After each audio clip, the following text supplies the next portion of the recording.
जिले की सबसे बड़ी अधिकारी डीएम नेहा शर्मा एक सुबह सादे कपड़ों में बिना किसी सरकारी रौब के सब्जी खरीदने बाजार पहुंची। उनके चेहरे पर सादगी थी, चाल में आत्मविश्वास, लेकिन किसी को अंदाजा तक नहीं था कि ये महिला इस जिले की डीएम है। नेहा सीधा एक ठेले के पास जाकर रुकी, जहां एक करीब 30 साल की सब्जी वाली औरत सब्जियां बेच रही थी। नेहा ने मुस्कुराकर उससे सब्जियों के दाम पूछे। छोटा बच्चा दौड़ता हुआ आया और उस औरत से लिपट कर बोला, मम्मी मुझे स्कूल छोड़ दो ना, लेट हो रहा है, नहीं तो टीचर डांटेंगे।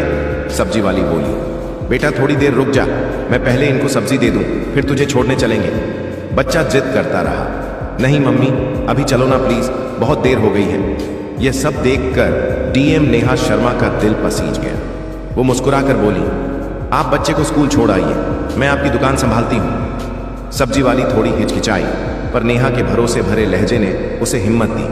उसने कहा, ठीक है बहन, मैं जल्दी लौट आऊंगी। और फिर वो अपने बेटे को लेकर स्कूल की ओर निकल गई। इधर नेहा ठेले पर खड़ी थी, चारों ओर के माहौल को गौर से देख रही थी। तभी एक मोटरसाइकिल ठेले के पास आकर रुकी। उस पर बैठा इंस्पेक्टर आदित्य वर्मा था। उसने उतरते ही थोड़ा तंज में कहा, तू कब से यहाँ सब्जियां बेचने लगी? यहाँ तो एक औरत हुआ करती थी, वो कहाँ गई? नेहा कुछ कहती, उससे पहले ही वह सब्जी वाली औरत वापस लौट आई। इंस्पेक्टर को देखकर उसके चेहरे पर घबराहट छा गई। झुककर बोली, क्या चाहिए आपको इंस्पेक्टर साहब? जो मन हो ले लीजिए। इंस्पेक्टर ने बेजा हुक्म दिया, आधा किलो टमाटर दे, 1 किलो भिंडी और आधा किलो परवल भी देना। औरत ने बिना कुछ कहे जल्दी जल्दी सब्जियां तौल दी। इंस्पेक्टर बिना साइकिल पर बैठा और चलता बना। यह सब देख नेहा शर्मा स्तब्ध रह गई। कुछ पल खामोशी में बीते, फिर उन्होंने सब्जी वाली से पूछा, बहन उसने पैसे क्यों नहीं दिए?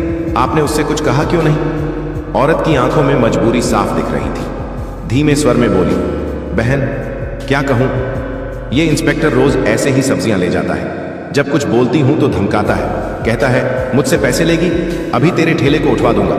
मुझे डर लगता है, अगर ठेला चला गया तो घर कैसे चलेगा, मेरे बच्चे क्या खाएंगे, इसलिए चुपचाप दे देती हूं। यह सुनकर डीएम नेहा शर्मा के चेहरे का रंग बदल गया, अंदर तक हिल गई वो। उन्हें यकीन नहीं हो रहा था कि कानून के रक्षक खुद कानून का मजाक उड़ा रहे हैं। उन्होंने गंभीर स्वर में कहा, बहन अब ऐसा नहीं होगा, मैं अब आपके साथ हूं, इंसाफ दिलाना मेरा फर्ज है। आप एक काम कीजिए, मेरा नंबर लीजिए। कल जब आप ठेला लगाएंगी तो आप नहीं, मैं वहां रहूंगी। आप घर पर आराम कीजिए, बाकी मैं देख लूंगी कि वो इंस्पेक्टर पैसे देता है या नहीं, और अगर नहीं देता तो मैं उसे कानून की ताकत दिखाकर ही रहूंगी। औरत की आंखों में आंसू थे, लेकिन पहली बार उसमें राहत और उम्मीद झलक रही थी। अगली सुबह नेहा शर्मा ने एक गांव की औरत का भेष बनाया।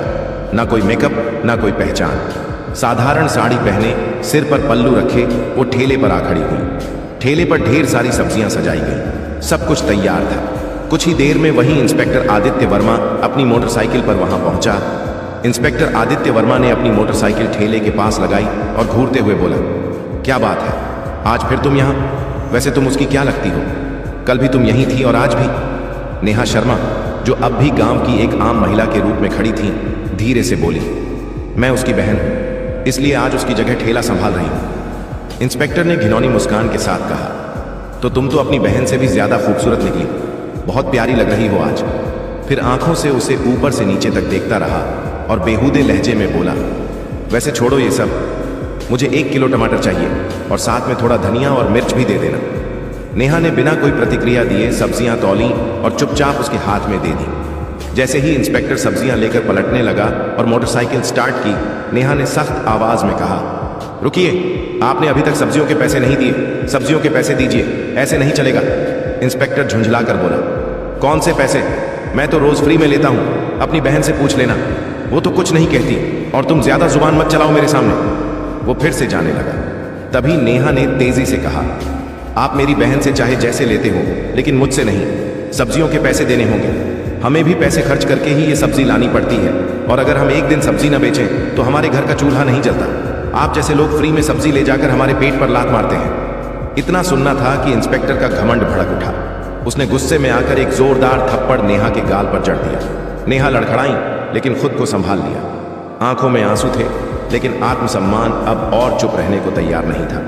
नेहा ने कांपती आवाज में कहा, आपने एक महिला पर हाथ उठाकर बहुत बड़ी गलती की है, इसका अंजाम भुगतना पड़ेगा आपको। इंस्पेक्टर और भड़क गया, गुस्से में चिल्लाया, तू मुझे सिखाएगी?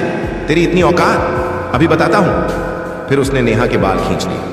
नेहा दर्द से कराह उठी, लेकिन बाल छुड़ाकर बोली, ये सब बहुत गलत हो रहा है। मैं तुम्हारे खिलाफ रिपोर्ट करवाऊंगी। तुम्हें सब्जियों के पैसे देने ही होंगे। लेकिन इंस्पेक्टर अपनी हैसियत के नशे में डूबा हुआ था। बोला, रिपोर्ट? तेरी इतनी औकात है? तू एक सब्जी बेचने वाली और मैं इस थाने का इंस्पेक्टर। मैं तुझे यहीं खड़े खड़े खरीद सकता हूं। ज्यादा जुबान चलाई तो उल्टा तुझे ही जेल में डाल दूंगा। इतना कहकर वो मोटरसाइकिल स्टार्ट कर वहां से चला गया। नेहा गुस्से से कांप रही थी, लेकिन अब भी उन्होंने खुद को संयमित रखा। वो जानना चाहती थी कि ये इंस्पेक्टर कितनी हद तक गिर सकता है। कुछ पल ठेले के पास बैठने के बाद उन्होंने सब्जी वाली को फोन किया और कहा, अब तुम ठेले पर आ जाओ। सब्जी वाली के आते ही नेहा वहां से चुपचाप निकल गई। घर जाकर उन्होंने अपने साधारण कपड़े बदले और पीले रंग का सलवार सूट पहनकर एक सामान्य महिला की तरह बिना किसी पहचान के थाने पहुंची। थाने में पहुंचते ही उन्होंने देखा कि इंस्पेक्टर आदित्य वर्मा वहां मौजूद नहीं था। एक हवलदार डेस्क पर बैठा था। नेहा ने सीधा उससे पूछा, मुझे रिपोर्ट दर्ज करानी है। इंस्पेक्टर आदित्य वर्मा कहाँ हैं और एसएचओ साहब से मिलना है। हवलदार ने जवाब दिया, इंस्पेक्टर साहब कुछ काम से घर गए हैं और एसएचओ साहब भी फील्ड विजिट पर बाहर गए हैं। आप चाहें तो कुछ देर बैठ जाइए। नेहा की आंखों में अब इंसाफ की आग थी और ये आग अब रुकने वाली नहीं थी। थाने में कुछ ही पल बीते थे कि अचानक दरवाजा खुला और भीतर एसएचओ रतिक राणा ने प्रवेश किया। भारी कदमों के साथ अंदर आते ही उसकी नजर पीले रंग का सलवार सूट पहने उस साधारण सी दिखने वाली लड़की पर पड़ी, जो और कोई नहीं बल्कि डीएम नेहा शर्मा थी। रतिक राणा ने कड़क आवाज में पूछा, तुम कौन हो और यहां क्यों आई हो? नेहा ने शांत स्वर में कहा, मुझे रिपोर्ट दर्ज करवानी है। यह सुनकर रतिक राणा व्यंग्य में मुस्कुराया और बोला, रिपोर्ट करवानी है तो पहले कुछ खर्चा पानी लाया है? यहां रिपोर्ट दर्ज कराने के लिए 10 से 20 हजार लगते हैं। लाई हो तो निकालो फटाफट, फिर लिखवाता हूं तुम्हारी रिपोर्ट। यह सुनते ही नेहा शर्मा का चेहरा सख्त हो गया। उन्होंने गंभीर स्वर में कहा, किस बात का पैसा? रिपोर्ट दर्ज करवाने के लिए कोई शुल्क नहीं लगता। आप रिश्वत क्यों मांग रहे हैं? रतिक राणा हंसते हुए बोला, तुम्हें किसने कहा कि मुफ्त में रिपोर्ट होती है? यहां जो भी आता है अपनी मर्जी से पैसे देता है और अगर नहीं देगा तो उसकी रिपोर्ट नहीं लिखी जाएगी। अब तुम्हारी मर्जी है। नेहा ने गहरी सांस ली, फिर बोली, ठीक है, लीजिए 10,000 रुपए, अब रिपोर्ट लिखिए। पैसे लेते ही आर्थिक राणा ने पूछा, बताओ किसके खिलाफ रिपोर्ट है? नेहा ने गंभीर होकर कहा, इंस्पेक्टर आदित्य वर्मा के खिलाफ। उन्होंने एक सब्जी बेचने वाली औरत से बदतमीजी की। रोज उसके ठेले से बिना पैसे के सब्जियां उठाते हैं और जब मैंने विरोध किया तो मुझ पर हाथ उठाया। मैं इस पर सख्त कानूनी कार्रवाई चाहती हूं। रतिक राणा का चेहरा स्याह पड़ गया। घबराहट उसके चेहरे पर साफ दिख रही थी। उसने हकलाते हुए कहा, वो तो हमारे थाने के सीनियर इंस्पेक्टर हैं और वैसे भी अगर कोई फ्री में सामान दे दे तो इसमें क्या गलत है? हम पुलिस वाले हैं, थोड़ा बहुत चलता है। नेहा अब सब समझ चुकी थी। यह सिस्टम अंदर से सड़ चुका था।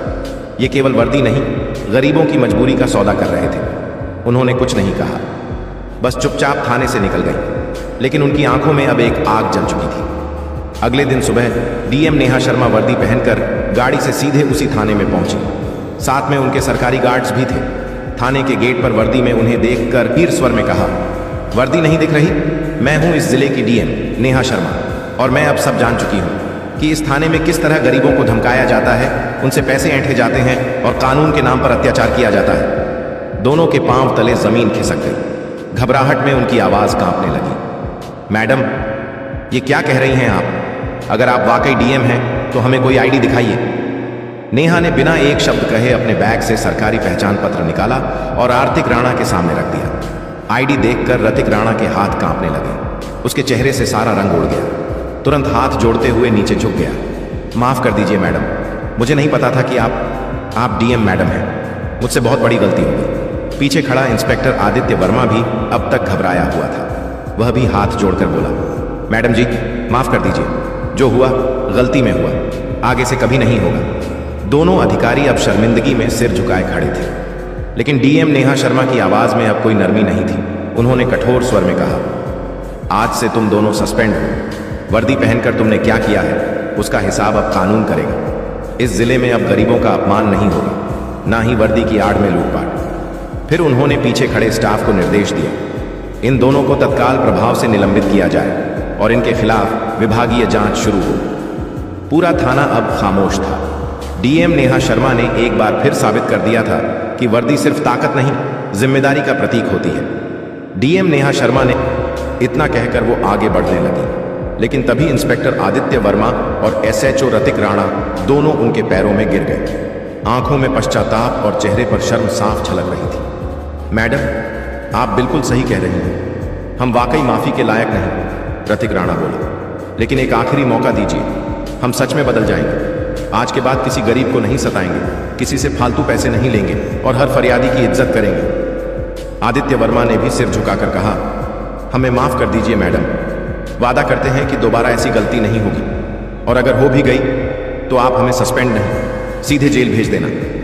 नेहा शर्मा कुछ देर चुप रही। उनकी आंखें दोनों की नम आंखों और डरे हुए चेहरे पर टिक गई। फिर उन्होंने गहरी सांस ली और गंभीर स्वर में बोली, ठीक है, मैं तुम्हें माफ कर रही हूं, लेकिन ये आखिरी मौका है। अगली बार अगर किसी भी गरीब की आवाज मुझ तक पहुंची, अगर फिर किसी ने कहा कि थाने में इस वर्दी की इज्जत तभी होगी जब इसे पहनने वाले खुद इज्जत देना सीखेंगे। डीएम के जाते ही पूरे थाने में सन्नाटा छा गया। सबके चेहरों पर शर्म और सोच की लकीरें थीं। उस दिन के बाद पूरा थाना जैसे बदल गया। अब न कोई रिश्वत लेता था, न किसी गरीब की आवाज दबाई जाती थी। हर फरियादी की बात सुनी जाती, रिपोर्ट बिना पैसों के दर्ज होती और सड़क से बाजार तक हर जगह पुलिस लोगों की मदद करती नजर आने लगी। सब्जी वाली औरत भी अपने ठेले पर मुस्कान के साथ बैठती थी, क्योंकि अब उसे किसी का डर नहीं था। ये कहानी हमें सिखाती है कि हिम्मत और ईमानदारी से बड़ी कोई ताकत नहीं होती। अगर किसी पद पर बैठा व्यक्ति अन्याय करता है तो उसकी वर्दी नहीं, उसके कर्म बोलते हैं। और जब सच बोलने वाला उठ खड़ा होता है तो पूरा सिस्टम